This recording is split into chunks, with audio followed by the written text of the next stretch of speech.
Hello friends, welcome to our channel. இன்னைக்கு நம்ம இந்த சீரிஸோட பார்ட் 2 தான் பார்க்க போகிறோம். வாங்க வீடியோக்குள்ளே போகலாம். ஸ்டார்டிங்கில் நம்ம ஹீரோயின் அங்கே தூங்கி எந்திரிக்கும் போது ஹீரோ பக்கத்தில் இல்லை. அங்கே அவள் ட்ரெஸ்ஸை தேடுறா. அங்கே ட்ரெஸ்ஸுமே இல்லாததை பார்த்துட்டு அப்போ அங்கே நம்ம ஹீரோவோட ஷர்ட் இருக்குது, அதை வந்து போட்டுக்கிறா. பிறகு இங்கே நம்ம ஹீரோ உங்கள் ஆஃபீஸ் ஸ்டாஃப்ஸை வந்துட்டு அங்கே ஒர்க்கை பற்றி அங்கே பேசிகிட்டு இருக்கும்போது நம்ம ஹீரோயின் அவனோட ஷர்ட்டை போட்டு அங்கே வரவுமே எல்லாருமே அங்கே ஷாக் ஆகிட்டு பார்க்குறாங்க. நம்ம ஹீரோக்கு அதை பார்த்துட்டு அங்கே ரொம்ப டென்ஷன் ஆகிட்டு முதல் ரூம்குள்ளே போ அப்படின்றத சொல்கிறான். நம்ம ஹீரோயின் கோவம் ஆகிட்டு அவங்கள அப்படியே முறைச்சி பார்த்துட்டு அவள் பாட்டு வேகமாக அங்கே போயிடுறா. நம்ம ஹீரோவுக்குமே ரொம்ப கம்ஃபர்டபுள் இல்லாமல் ஒரு மாதிரி போயிடுச்சுக்கு. எப்படியோ சமாளிச்சுட்டு சரி ஓகே ஒர்க்கை பற்றி வந்து பேசியாச்சு, நீங்கள் கிளம்பலாம் அப்படின்றத சொல்கிறான். நம்ம ஹீரோயின் அங்கே ரூமில் போயிட்டு என்னால் வந்துட்டு ஏன் நேற்று என்ன கண்ட்ரோல் பண்ணிக்க முடியல அப்படின்றத சொல்லிட்டு தன்னைத்தானே அவள் கோவப்பட்டுருக்கா. அவள் கிளம்பி ரெடியாகி வரும்போது அப்போ அங்கே இன்னொரு மேனேஜர் பொண்ணு வரா. நீ வந்துட்டு எதுக்காக இப்படி அவர் பின்னாடியே சுற்றிட்டு இருக்க அப்படின்றத சொல்லிட்டு கேட்டதுமே நான் ஒன்றும் அவரோட பின்னாடி சுற்றலை, நான் வந்து அவர்கிட்ட வந்து ஃப்ளர்ட் பண்ணிட்டு தான் இருக்கேன், நீ வந்துட்டு அவர் பின்னாடி சுற்றுவ அப்படி எனக்கு எந்த அவசியமே கிடையாது, அவர் தான் என்னோட பின்னாடி வந்து சுற்றிட்டு அலைஞ்சிட்ருக்காரு அப்படின்றத சொல்லும்போது நம்ம ஹீரோங்க வந்து விடுறான்.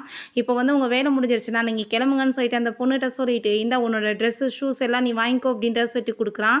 பட் ஹீரோயின் வாங்குறதுக்கு முன்னாடி எங்கள் கீழே போட்டுட்டு இதுக்கப்புறம் நீ வந்துட்டு ஆஃபீஸ்க்கு நாளைக்கு வரணும்னு எந்த அவசியமே கிடையாது அப்படின்றத சொல்லிட்டு வேலையை விட்டுமே தூக்கிடுறான். நம்ம ஹீரோயின் பேசுனதை கேட்டுட்டு அவனுக்கு கோவமாயிடுச்சு போல்.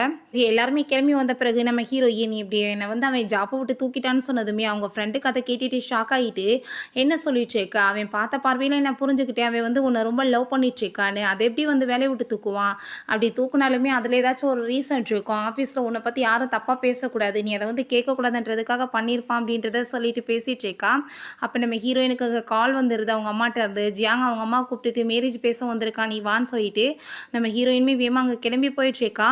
அங்கே அவங்க அம்மாவை நிற்க வச்சு அவங்க வந்துட்டு பேசிகிட்டு இருக்காங்க. எவ்வளோ நாள் ஆயிடுச்சு என்கேஜ்மெண்ட் பண்ணி, நம்ம மேரேஜ் எப்போ பண்ணுறது அப்படின்றத சொல்லிட்டு கேட்குறாங்க. நம்ம ஹீரோயினுமே அங்கே வெளியே இருந்து அதெல்லாமே கேட்டுட்ருக்கா. அப்போ அங்கே நம்ம ஹீரோ கால் பண்ணி என்ன உனக்கு வந்து மேரேஜின்னு நான் கேள்விப்பட்டேனே அப்படின்றத சொன்னதும் எனக்கு மேரேஜின்றது தான் உனக்கு என்ன அதை பற்றி பிரச்சனை, நீ காலை வை அப்படின்றத சொல்லும்போது அங்கே ஜியாங் வந்துட்டு எவ்வளோ நேரமாக வெளியே வெயிட் பண்ணிகிட்ருக்கா, வா நான் உனக்காக தான் வெயிட் பண்ணிகிட்ருக்கேன்னு சொன்னதுமே நம்ம ஹீரோயின் இப்போ எதுக்காக நீங்கள் வந்து அப்படின்ற சொல்லி கேட்டதும் நீ பேசாமல் வந்துட்டு உள்ளே வந்து மேரேஜ் வந்து பண்ணிக்கிறதுக்கு ஒத்துக்கோ, இல்லைனா உன்னை பற்றி நான் சொல்ல வேண்டியதாக இருக்குன்னு சொன்னதுமே அவள் அவனை புஷ் பண்ணிவிட்டு அவள் பாட்டு உள்ளே போனதுமே அப்போ அவங்க அம்மா கோவப்படுறாங்க. எப்படி என் பையன்ட்ட நீ நடந்துட்டுருக்கன்னு, நான் உன் பையன்ட்ட ஏன் இப்படி நடந்துட்டுருக்கேன்னா உங்கள் பையனை நான் வந்து மேரேஜ் பண்ணிக்கிறதுக்கு எனக்கு விருப்பம் கிடையாது, அதனால தான் அப்படின்றத சொன்னதுமே அவங்களுக்கு அங்கே ரொம்ப டென்ஷனாகி போயிடுது. நம்ம ஹீரோயின்ட்டாவே நான் வந்து சொல்கிறத கேட்டு ஒழுங்காக நடந்துக்கோ, இல்லை உன்னோட விஷயத்தை பற்றி உன்னோட அம்மாட்ட சொன்னேன்னா நிலைமை ரொம்ப மோசமாக போயிடும், உன்னோட அம்மா செத்தே போயிடுவாங்க அப்படின்றத சொன்னதுமே நம்ம ஹீரோயின் அங்கே கையெடுத்து விட்டுட்டு நான் வந்துட்டு இவனை மேரேஜ் பண்ணிக்க விருப்பம் கிடையாது, இவன் வந்துட்டு சரியான ஒரு பொறுக்கி மாதிரி சுற்றிட்டு இருக்கான், ஒரு பொண்ணு கூட கிடையாது, ஏகப்பட்ட பொண்ணு கூட ரிலேஷன்ஷிப்பில் இருக்கா, அது என் கண்ணால் பார்த்தேன் அப்படின்றத சொன்னதுமே உங்கள் அம்மாவுக்கு அதை கேட்டுட்டு ரொம்ப ஷாக் ஆகிட்டு இருக்கு. ஏன்னா அவன் மேலே ரொம்ப நம்பிக்கை போல், நீ ஏமா இதை முதவே சொல்லலை அப்படின்றத சொல்கிறாங்க, நீ அப்படி வந்து சொல்லியிருந்தேனா அவங்கள நான் வீட்டுக்குள்ளே விட்டுருக்க மாட்டேனே அப்படின்றத சொல்கிறாங்க. அப்போ அந்த லேடி வந்துட்டு என்ன தைரியம் தான் நீ என் பையனை பற்றி இப்படி பேசுவேன்னு சொல்லிட்டு அடிக்க போனதுமே அப்போ அங்கே அவங்க அம்மா வந்துட்டு என் பொண்ணு மேலே கையை வச்சிங்கன்னா சும்மா விட மாட்டேன், மரியாதையோட வீட்டை விட்டு போங்க அப்படின்றத சொல்லும்போது அப்போ அவன் சொல்கிறான் ஏன் உன்னை பற்றி நீ சொல்ல வேண்டியதானே, நீ ஒரு காருக்குள்ளே இருந்து வந்து யார் கூட சேர்ந்து இருந்த அப்படின்றத சொல்லும்போது ஹீரோயின் நம்மளுக்கு பிரேக்கப் ஆகி 7 இயர்ஸ் ஆயிருச்சு, நான் யார் கூட வேணாலும் சேர்ந்து இருப்பேன், உனக்கு என்ன அதை பற்றி பிரச்சனை இருக்குது, அது என்னோட பாய் ஃப்ரெண்ட் தான் அப்படின்றத சொல்கிறா. அங்கே நம்ம ஹீரோ அங்கே வந்து நிற்கிறான். அப்போ அங்கே அவனை பார்த்துட்டு அங்கே ஜியாங் வந்து சாங் நீங்களா அப்படின்றத சொன்னதுமே நம்ம ஹீரோயினை பிஸ்னஸ் விஷயமா மீட் பண்ண வந்திருக்கதா சொல்கிறான். உடனே அவங்க அம்மா கோவமாயிட்டு என்ன தைரியம் தான் நீ என்னோட வருங்கால மருமகிட்ட வந்து பேச வருவேன்னு சொல்லிட்டு சத்தம் போடுறாங்க. அப்போ அவன் நீங்கள் யார்கிட்ட போய் சண்டை போட்டுட்ருக்கீங்க வாமாங்கன்னு சொல்லிட்டு இழுத்துட்டு போகும்போது நம்ம ஹீரோயினுக்கு அவனை அங்கே பார்த்துட்டு ரொம்ப நர்வஸ் ஆகிட்டுருக்கு. நம்ம ஹீரோ போய் அவங்க அம்மா கிட்ட வந்து இன்ட்ரடியூஸ் ஆகிக்கிறான். நான் வந்து அப்படின்றத சொல்லிட்டு அவன் அங்கே நம்ம ஹீரோயினுக்கு அதை கேட்டுட்டு ரொம்ப பயமாக இருக்குது, ஏதாச்சும் உளறி வைப்பானோன்னு சொல்லிட்டு அப்போ நான் வந்து உங்கள் பொண்ணோட பாஸ் அப்படின்றத சொன்னதுமே ஆமாம் இவர் வந்துட்டு எங்கள் பாஸ் தான் அப்படின்றத சொல்லிட்டு 2 பேருமே அங்கே சாப்பிட்றதுக்காக இன்வைட் பண்ணுறாங்க. ஸோ நம்ம ஹீரோ அங்கே சாப்பிட்டுட்ருக்கான். நீ வருவன்னு எனக்கு தெரியாதுப்பா, இல்லைன்னா நான் ரொம்ப இன்னும் சாப்பாடு சூப்பராக சமைச்சிருப்பேன்னு சொன்னதும் இதுவே ரொம்ப நல்லா இருக்கு ஆண்டி, நான் அதனால தான் பசி இல்லாமல் இருந்துமே நல்லா வந்து சாப்பிட்டுட்ருக்கேன் அப்படின்றத சொல்கிறான். ஹீரோயினோட அம்மா இவ ஆஃபீஸில் எப்படி ஒர்க் பண்ணுறா அப்படின்றத சொன்னதும் நம்ம ஹீரோ உங்கள் பொண்ணு உண்மையிலேயே நல்லா ஒர்க் பண்ணிகிட்ருக்காங்க, எல்லாத்தையுமே வந்துட்டு கரெக்டாக பார்த்துக்குவாங்க, இந்த ப்ராஜெக்ட் முடிஞ்ச பிறகு அவங்க வந்துட்டு என்னையுமே கேர் பண்ணிக்கணும்னு நினைக்கிறேன் அப்படின்றத சொல்கிறான்.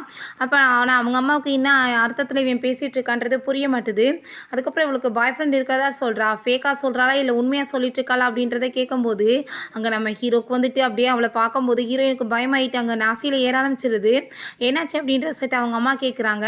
அம்மா உண்மையிலே தான் எனக்கு பாய் ஃப்ரெண்ட் இருக்குது, நீங்கள் ஏன் நம்ப மாட்டீங்க, அவர் உண்மையிலே என்னை வந்துட்டு நல்லா பார்த்துக்குவார் அப்படின்றத சொன்னதுமே சொன்னதுமே நம்ம ஹீரோ அமைதியாக அவ்வளோவே பார்த்துட்ருக்கான். அவர் கூட தான் சேர்ந்து ஒர்க் பண்ணிகிட்ருக்காருன்னு சொன்னதும், அப்போ உன் கூட தான் ஒர்க் பண்ணிகிட்ருக்காராப்பா அப்படின்னா கண்டிப்பாக நீ நல்லா பார்த்துக்கணும் அப்படின்றத சொன்னதுமே நம்ம ஹீரோவுமே கண்டிப்பாக அப்படின்றத சொல்லிட்டு ஹீரோயினை ஒரு மாதிரியாக பார்க்குறான். சரிம்மா இப்போ ஆஃபீஸ் விஷயமா நாங்கள் கிளம்பணும் அப்படின்றத சொல்லிட்டு அவனை அங்கேருந்து கூட்டிகிட்டு அப்போ வேகமாக கிளம்பிடுறான். நம்ம ஹீரோட்ட நீ வந்துட்டு இன்னைக்கு பண்ண ஹெல்ப்புக்கு ரொம்பவே தேங்க்ஸ் அப்படின்றத சொல்கிறான். நான் என்ன வந்துட்டு ஹெல்ப் பண்ணிட்டேன், உனக்கு வந்துட்டு எப்போ ஹெல்ப் தேவைப்பட்டாலுமே நான் பண்ணுறதுக்கு ரெடியாக தான் இருக்கேன் அப்படின்றத சொன்னதும் அதை கேட்டுட்டு நம்ம ஹீரோயின் நாங்கள் தேங்க்யூ சொல்கிறான். ஹீரோ உனக்கு என்ன பாய் ஃப்ரெண்ட் இருக்குன்னு சொன்னதை கேள்விப்பட்டேனே, என்ன பாய் ஃப்ரெண்டெல்லாம் நீ வந்துட்டு அப்படியே ஈஸியாக சேஞ்ச் பண்ணுவியான்னு சொல்லும்போது நம்ம ஹீரோயின் எதுவும் பேசாமல் அங்கேருந்து போயிடுறான். அப்போ அங்கே அவனோட ஃப்ரெண்டு வந்துட்டு நீ வந்துட்டு என்ன சொன்னால் கேட்க மாட்டேயா, எதுக்காக நீ வந்து இப்படி பண்ணிட்டுருக்க, அந்த பொண்ணை விட மாட்டேயா அப்படின்றத சொல்கிறான். லைஃப்பில் நடந்த எல்லாத்தையும் நீ என்ன மறந்து போயிட்டியா அப்படின்றத சொன்னதோ எதையுமே நான் மறந்து போகல, எல்லாமே எனக்கு ஞாபகம் இருக்குது. என் கண்ணு முன்னாடியே என்னோட பிரதர் என்னோட அப்பா எல்லாமே வந்துட்டு இல்லாமல் போயிட்டாங்க. அதுக்கப்புறம் என்னோட பிஸ்னஸ் எல்லாமே வந்து என் கண்ணு முன்னாடியே ஒன்றும் இல்லாமல் போச்சு. அந்த டயத்தில் தான் இவளை வந்து நான் ஃபஸ்ட் டைம் மீட் பண்ணேன் அப்படின்றத சொல்கிறான்.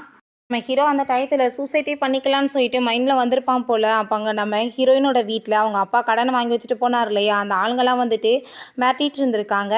அப்போ நம்ம ஹீரோ அதெல்லாமே பார்த்துட்ருக்கான். அப்போ ஹீரோயின் தைரியத்தை வர வச்சுட்டு அவள் கழுத்தில் அங்கே கத்தியை வச்சுட்டு ப்ரீவியஸில் நான் வந்து கடன் எல்லாத்தையுமே திரும்ப ரிட்டர்ன் கொடுத்துருவேன், அப்படி உங்களுக்கு என் மேலே நம்பிக்கை இல்லைன்னா நீங்கள் வந்துட்டு என்னை இப்போவே கொலை பண்ணிடுங்க அப்படின்றத சொல்கிறா. நம்ம ஹீரோ அதெல்லாமே பார்த்துட்டு ஒரு ஜாப்லெஸ் ஒரு பொண்ணு வந்துட்டு இவ்வளோ தைரியமாக அவள் கடனெல்லாம் அடைக்கிறேன்னு சொல்லும்போது எனக்கு வந்துட்டு நான் ஏன் வந்துட்டு பயந்துட்டு சூசைட் பண்ணிக்கிறணும், நானுமே வந்துட்டு தைரியமாக எல்லாத்தையுமே வந்து ஃபேஸ் பண்ணலாமேன்னு சொல்லிட்டு நம்ம ஹீரோயினை பார்த்து தான் அவன் வந்து முடிவு பண்ணியிருக்கான் சூசைட் பண்ணிக்கக்கூடாதுன்னு சொல்லிட்டு. இப்போ அவங்க ஃப்ரெண்டுகிட்ட அதை எல்லாத்தையுமே சொல்லிட்டு இருக்கான். அதெல்லாம் ஓகே தான்ப்பா, ஆனால் உன்னோட பிஹேவியர்லாம் பார்த்தா எனக்கு பயமாக இருக்குது, ஆனால் நீ அவள் கூட சேர்ந்து ஸ்லிப் பண்ண வேண்டிய அவசியம் என்ன இருக்குது அப்படின்றத சொல்லிட்டு கேட்குறான். அவளுக்கு ஆல்ரெடி வந்து பாய் ஃப்ரெண்ட் இருக்குதுன்னு தெரிஞ்சுமே நீ இந்த மாதிரி வேலை பண்ணலாமா, இது தப்பு இல்லையான்னு சொல்லும்போது அப்போ நம்ம ஹீரோ அந்த சிகரெட்டை பற்ற வைக்கிறதுக்கு முன்னாடி பேசாமல் ஒன்றை கொளுத்தி விட்டா என்ன, உன் பேச்சு எனக்கு எரிச்சலாக இருக்குது அப்படின்றத சொல்கிறான். ஹீரோயினோட ஃப்ரெண்ட் அவகிட்ட என்ன அறிவில்லாத வேலை பண்ணியிருக்க, உனக்கு பாய் ஃப்ரெண்ட் இருக்குது நீ ஏன் போய் சொன்ன, உன்னோட அம்மா ஒரு வேளை நீ இந்த பாய் ஃப்ரெண்டை காமின்னு சொல்லிட்டு உன்னை கூப்பிட்டா நீ என்ன பண்ணுவ, யாரை கூட்டிகிட்டு போய் வந்துட்டு காமிப்ப, ஏதாச்சும் ஆள் ஏற்பாடு பண்ணி வச்சுருக்கியான்னு கேட்டதும் எந்த ஆளுமே என் கண்ணுக்கு முன்னாடி இல்லைப்பா இப்போ வரைக்கும், நான் என்ன பண்ண போகிறேன்னு சொன்னதும் எனக்கு வந்துட்டு ஆல்ரெடி ஒரு நல்ல பையனை தெரியும், அவன் வந்து ரொம்ப ஹேண்ட்ஸமானவன், நல்லா வந்துட்டு ஒரு பாய் ஃப்ரெண்டு கூட தான் அவன் வந்து லைக்கும் பண்ணிகிட்ருக்கான், பட் ஆனால் அவன் ரொம்ப டேஞ்சரானவன் அப்படின்றத சொல்கிறா. நம்ம ஹீரோவை பற்றி தான் அவன் வந்து பேசிகிட்ருக்கான். அப்போ நீ தேவையில்லாமல் பேசாத, அந்த மாதிரி ஐடியாலாம் எனக்கு எதுவும் கிடையாதுன்னு அவள் சொல்கிறான். காசு கம்மியாக எவனாச்சும் நடிக்கிறதுக்கு வந்தானா நல்லாயிருக்கும் அப்படின்றத சொல்லிட்டுருக்கா. என்னோட அம்மாவுமே கொஞ்சம் ஹாப்பியாக இருப்பாங்களன்னு சொல்லும்போது அங்கே நம்ம ஹீரோயினுக்கு கால் வந்துடுது. நான் கீழே கார் அனுப்பியிருப்பேன் நீ வான்னு சொல்லிட்டு. அப்போ அவங்க ஃப்ரெண்டு அங்கே ஜன்னல் வழியை ஏற்றி பார்த்தா ரொம்ப பெரிய கார் நிற்கிது. எனக்கு கார் மேலெல்லாம் எந்த ஒரு இன்ட்ரெஸ்ட் இல்லைப்பா, அந்த வேலை வந்துட்டு முடிச்சு கொடுத்தா போதும், அவன் தொலை தாங்க முடியலன்னு சொல்லிட்டு அவள் அங்கேருந்து போகிறா. ஆல்ரெடி அங்கே போனதுமே காரை வந்து ஓப்பன் பண்ணி விடுறாங்க. நம்ம ஹீரோ உள்ளே தான் இருக்கான்.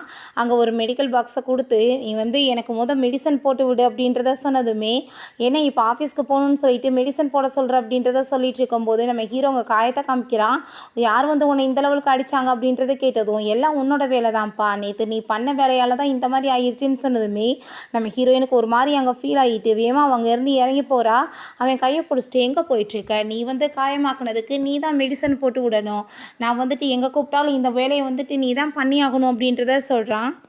மெடிசன் போட்டுட்டு அங்கேருந்து போகும்போது நான் வந்து உன்னோட இமெயிலில் வந்து அட்ரஸ்க்கு அனுப்பி விட்ருக்கேன், அதுக்கு வந்துட்டு கரெக்டாக நீ வந்து என்னோடய வீட்டில் வந்து எனக்கு மெடிசன் போடணும்னு சொன்னதும் நம்ம ஹீரோயின் நீங்கள் இப்போ என்ன ட்ரை பண்ணிகிட்ருக்கீங்க, என்ன என் கூட சேர்ந்து திரும்ப நீங்கள் ஸ்லிப் பண்ணணுமான்னு சொல்லிட்டு கேட்டதும் ஐ திங்க் அப்படி தான் நினைக்கிறேன் அப்படின்றத சொன்னதுமே அப்படின்னா நீங்கள் என்ன மேரேஜ் பண்ணிக்கிறணும், இல்லைனா நீங்கள் இப்படி தேவையில்லாத பேச்சை பேசக்கூடாது, என்கிட்ட வேலையும் இதையும் நீங்கள் ஒன்றாக்கக்கூடாது அப்படின்றத சொல்லிட்டு போனதுமே நம்ம ஹீரோ ஐ திங்க் நான் வந்து அவளை லவ் பண்ண ஆரம்பிச்சிட்டேன்னா அப்படின்றத சொல்லும்போது அங்கே அசிஸ்டன்ட் பாஸ் லவ்ன்றதெல்லாம் ரொம்ப டேஞ்சரானது, தேவையில்லாமல் நம்மளுக்கு துக்கத்தை தான் கொடுக்குன்னு சொல்லிட்டு பேசினதுமே ஹீரோக்கு அங்கே ரொம்ப டென்ஷன் ஆகிட்டு இருக்க நீ ரொம்ப ஓவராக தான் பேசிகிட்டு இருக்க அப்படின்றத சொல்கிறான். பிறகு நம்ம ஹீரோயினுக்கு அங்கே ஏதோ ஒரு கிஃப்ட் மாதிரி அனுப்பியிருக்காங்க. அதை பார்த்ததுமே ஹீரோயின் அங்கே ரொம்ப பயந்து போயிடுறா. அதுக்கப்புறம் அவளுக்கு அங்கே வந்து மெசேஜ் வேறு வருது, உன்னை வந்துட்டு கொலை பண்ணிடுவோம் உன்னோட அம்மாவையும் தான் அப்படின்றத சொல்லிட்டு. அப்போ அங்கே அந்த கால் பண்ணி பார்த்தா அந்த நம்பர் வந்து எடுக்க மாட்டாங்க. ஸோ ஹீரோயின் வந்துட்டு அந்த நம்பரை வந்து பிளாக் பண்ணிடுறா. ஹீரோயினுக்கு அங்கே அசிஸ்டன்ட் கால் பண்ணி சாருக்கு வந்துட்டு ரொம்ப உடம்பு முடியாமல் போயிருச்சு, அவர் யாரையுமே மெடிசன் கூட கொடுக்க விட மாட்டாரு, நீங்கள் தான் வந்தாகணும் அப்படின்றத சொன்னதுமே ஹீரோயினுக்கு வேறு வழி இல்லாமல் அங்கே போய் பார்க்குறா. பார்த்தா ஹீரோ உண்மையிலேயே ரொம்ப உடம்பு முடியாமல் கிடக்கான். அவள் தொட்டு பார்த்தா அங்கே ரொம்ப ஃபீவராக இருக்குது. நான் இப்போ உனக்காக மெடிசன் எடுத்துகிட்டு வரேன் அப்படின்றத சொல்கிறான். எனக்கு தண்ணி வேணும்னு அவன் கேட்குறான்.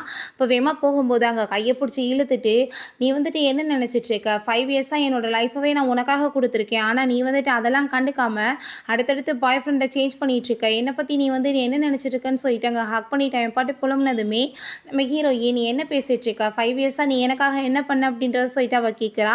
ஆனால் அவன் எதுவுமே பேசுறதுக்கு முன்னாடியே திரும்ப அங்கே மயக்கமாயிடுறான். நம்ம ஹீரோயின் அவனை நைட்டு ஃபுல்லாக அங்கே கேர் பண்ணி பார்த்துக்கிறா. நெக்ஸ்ட் மார்னிங் பார்த்தா நம்ம ஹீரோயின் தான் அங்கே நல்லா தூங்கிட்டு இருக்கா. அவளுக்கு ட்ரெஸ் எல்லாம் மாறி இருக்கிறத பார்த்துட்டு ரொம்ப ஷாக் ஆகிட்டு என்னாச்சுன்னு கேட்கும்போது நம்ம ஹீரோ தான் சேஞ்ச் பண்ணியிருப்பான் போல். அங்கே ஃபோனை வந்துட்டு அவன் பார்த்துட்டு இருக்கதை பார்த்துட்டு வேமா போய் ஃபோனை பிடுங்குறா. இப்போ நம்ம ஹீரோ, உனக்கு யாரோ வந்துட்டு மெசேஜ் பண்ணியிருக்காங்க மிரட்டி, ஆனால் நீ வந்துட்டு போலீஸில் கம்ப்ளைண்ட் கொடுக்காம பிளாக் பண்ணினா எல்லாம் சரியாயிருமா, நான் இப்போவே போலீஸில் கம்ப்ளைண்ட் கொடுக்குறேன்னு சொன்னதும் அதெல்லாம் ஒன்றும் தேவை கிடையாது, நான் பார்த்துக்கிறேன் அப்படின்றத சொன்னதும் சரி ஓகே, நீ வந்துட்டு என்னை நேற்று நல்லாவே கேர் பண்ணி பார்த்துக்கிட்ட, உனக்கு நான் அதுக்கு ரிவார்டு கொடுக்க வேணாமா, வா நான் உனக்காக சூப்பராக சாப்பாடெலாம் ரெடி பண்ணியிருக்கேன்னு சொல்லிட்டு அங்கே சாப்பாடு வந்துட்டு சமைச்சு வச்சுட்டு அங்கே வந்து கூட்டிகிட்டு போகிறான். அப்போ நம்ம ஹீரோயினுக்கு அவங்க ஃப்ரெண்டுகிட்ட இருந்து கால் வந்துடுது, போலீஸ் அரெஸ்ட் பண்ணிட்டாங்க, என்னை காப்பாற்றவான்னு சொல்லிட்டு நம்ம ஹீரோயின் அங்கே போனதுமே அந்த பொண்ணு அழுதுட்ருக்கா. ஏதோ ஒரு காரை போய் இடிச்சிட்டா போல். இப்போ எதுக்காக நீ இப்படி பண்ண அப்படின்றத சொல்லி கேட்டதுமே என் ஃப்ரெண்டுங்க வந்துட்டு நீ ரொம்ப தைரியமானவன்னா அந்த ஒரு எக்ஸ்பென்சிவான காரை போய் அடித்து உடைக்கணும், அதுக்கப்புறம் உனக்கு ஒரு நல்ல பாய் ஃப்ரெண்டுமே கிடைப்பாங்கன்னு சொன்னாங்க, ஆனால் அவங்க பேச்சை கேட்டு பண்ணேன், ஆனால் வந்து எனக்கு பாய் ஃப்ரெண்டும் கிடைக்கல, கடைசியில் என் மேலே கேஸ் தான் ஆயிடுச்சு, அது ரொம்ப எக்ஸ்பென்சிவான காரு போல், நிறைய அமௌண்ட் பே பண்ண சொல்கிறாங்கன்னு சொல்லிட்டு அவள் ரொம்ப அங்கே ஃபீல் பண்ணிட்டு இருக்கா. உனக்கு நான் அறிவு இருக்கா இல்லையான்னு சொல்லிட்டு நம்ம ஹீரோயின் திட்டும் போது அங்கே நம்ம ஹீரோட ஃப்ரெண்டு உங்கள் போலீஸோட வந்து அவனோட காரை தான் உடைச்சிருப்பா போல். நம்ம ஹீரோயின் அவன் பார்த்துட்டு இல்லை நான் இந்த கேஸை வந்து ரிட்டர்ன் வாங்கிக்கிறேன்னு சொன்னதும் நம்ம ஹீரோயின் அதெல்லாம் வேணாம், நாங்கள் தானே தப்பு பண்ணியிருக்கோம், உங்களுக்கு எவ்வளோ அமௌண்ட்டோ நாங்கள் பே பண்ணிடுறோன்னு சொன்னதும் அவன் வேணான்னு சொல்கிறான். அப்போ அவங்க ஃப்ரெண்டு மெயிலில் நான் தப்பு பண்ணியிருக்கேன், கண்டிப்பாக வந்துட்டு இது எல்லாத்தையுமே வந்து நான் ரீபே பண்ணணும், பட் நீங்கள் ஃபுல் அமௌண்ட்டாக போட்டுறாதீங்க, என்னால் பே பண்ண முடியாது, நீங்கள் ஏதாச்சும் ஒரு வழி சொல்லுங்கள், நான் அதை உங்களுக்கு கொஞ்சம் கொஞ்சமாக வந்துட்டு சரி பண்ணிடுறேன்னு சொன்னதுமே சரி ஓகே, நீங்கள் ஆசைப்படுறவாசி சொல்கிறேன், நீங்கள் இந்த 5 மந்த்ஸ்க்கு வந்துட்டு என்னோடய வீட்டில் நானியாக ஒர்க் பண்ணணும், அப்படின்னா வந்துட்டு எல்லாமே சரியாயிரும்னு சொன்னதும் அங்கே அதை கேட்டுட்டு அவளுமே ஓகேன்னு சொல்லிடுறான். அவளுமே கிளம்பிடுறான். ஓகே ஃப்ரெண்ட்ஸ், இதோட இந்த எபிசோடு முடிஞ்சிருச்சு. இந்த வீடியோ உங்களுக்கு பிடிச்சா கண்டிப்பாக லைக் பண்ணுங்கள், ஷேர் பண்ணுங்கள், கமெண்ட் பண்ணுங்கள் அண்ட் ப்ளீஸ் சப்ஸ்கிரைப் பண்ணுங்கள். Bye guys.